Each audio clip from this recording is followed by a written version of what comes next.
ainda chama do lado eu aqui.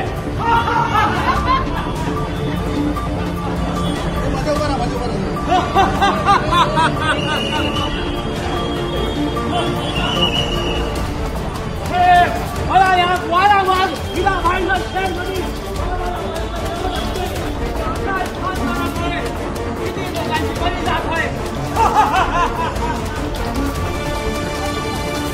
काय तुम्हाला काय समजत नाही काय सांगावं तुम्हाला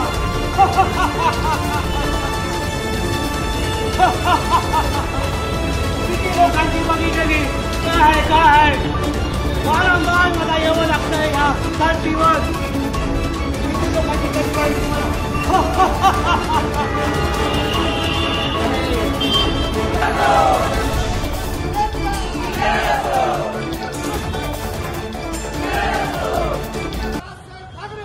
विरोधात आम्ही आहोतच. वारंवार आंदोलन करून सुद्धा कुठल्या परिस्थितीत त्याच्यामध्ये बदल होत नाही. एवढी जाडी समडी जे तुमचे जे सरकार आहे त्यामुळे आम्ही आज बोर्ड लावलेला आहे. आज स्वतः यमच्या माध्यमातून आम्ही नारळ फोडून या बोर्डाचं उद्घाटन केलंय. त्यामुळे मला वाटतंय या ठिकाणी जे सरकार असेल ते जागं होईल. कारण वारंवार आंदोलन करून सुद्धा तुमची जाग येत नाही. त्यामुळे आम्ही विचार केलाय की तुमची मुलं बाळं असतील, मेहुणा पुतण्या जे तुमचे असतील रिलेटिव्ह त्यांच्या नावाने भरभराटी हो आणि तुमची पण भरभराटी हो.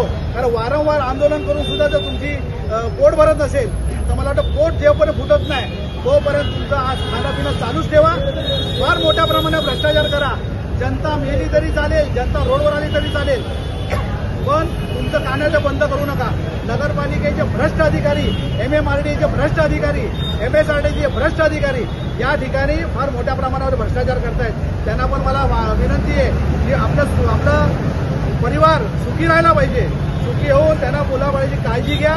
आणि उद्या जर नेपाळसारखी परिस्थिती झाली तर पहिला तुमचा नंबर लागेल हे तुम्ही हे पण या व्हिडिओच्या माध्यमातून लक्षात ठेवा. त्यामुळे नेपाळसारखी परिस्थिती येऊ देऊ नका. आमदार खासदारांना कळकळीची विनंती करतोय, या ठिकाणी प्रशासनाला विनंती करतोय की नेपाळसारखी जर परिस्थिती झाली तर हे जनता तुम्हाला दगडाने ठेचल्याशिवाय ठेवणार नाही. ह्या जनतेच्या मूलभूत सुविधा ज्या रोड गटार एवढंच मागतोय, तुमच्याकडे मागत कोण राशन घरी. त्यामुळे सर्व जनता त्रस्त आहे.